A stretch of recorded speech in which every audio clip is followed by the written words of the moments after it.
ಗಾಡಿ ನಿಲ್ಲುತ್ತವಲ್ರಿ ಏನು ಆಟೋ ಸಮಸ್ಯೆ ಪೊಲೀಸರು ನಮಗೆ ಹೊಡೆದ್ರಿ.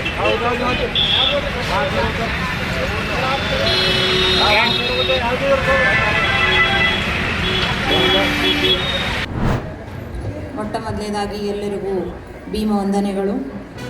ಈ ಒಂದು ದಲಿತ ವಿದ್ಯಾರ್ಥಿ ಪರಿಷತ್ ರಾಜ್ಯ ಘಟಕ ಬೆಂಗಳೂರು ಇವರು ಆಯೋಜಿಸಿರುವಂಥ ಇವತ್ತು ಅಕ್ಷರದವ್ವ ಸಾವಿತ್ರಿಬಾಯಿ ಫುಲೆ ಪ್ರಶಸ್ತಿ ಪ್ರದಾನ ಕಾರ್ಯಕ್ರಮದ ವೇದಿಕೆ ಮೇಲೆ ಆಸೀನರಾದಂಥ ಎಲ್ಲ ಗಣ್ಯಮಾನ್ಯರೇ, ಇಲ್ಲಿ ಸೇರಿರುವಂಥ ಎಲ್ಲ ನನ್ನ ಸಹೋದರ ಸಹೋದರರು, ನಾನು ಮೊಟ್ಟ ಮೊದಲನೇದಾಗಿ ಒಂದು ಮಾತು ಹೇಳಲಿಕ್ಕೆ ಇಷ್ಟಪಡ್ತೀನಿ. ಏನಂದ್ರೆ ಇವತ್ತು ಮಹಿಳೆಯರಿಗೆ ಸಮಾನತೆ ಕೊಡಿಸೋದ್ರಲ್ಲಿ ಡಾಕ್ಟರ್ ಬಾಬಾ ಸಾಹೇಬ್ ಅಂಬೇಡ್ಕರ್ ಅವರ ಪಾತ್ರ ಪ್ರಮುಖವಾಗಿತ್ತು. ನಾವಿವತ್ತು ಎಲ್ಲ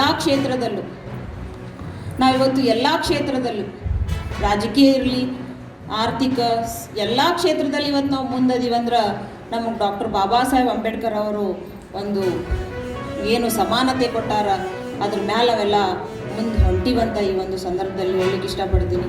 ಅದೇ ಥರ ಅಕ್ಷರ ಅಂದ್ರೆ ಗೊತ್ತಿರದೇ ಇರೋ ಕಾಲದಲ್ಲಿ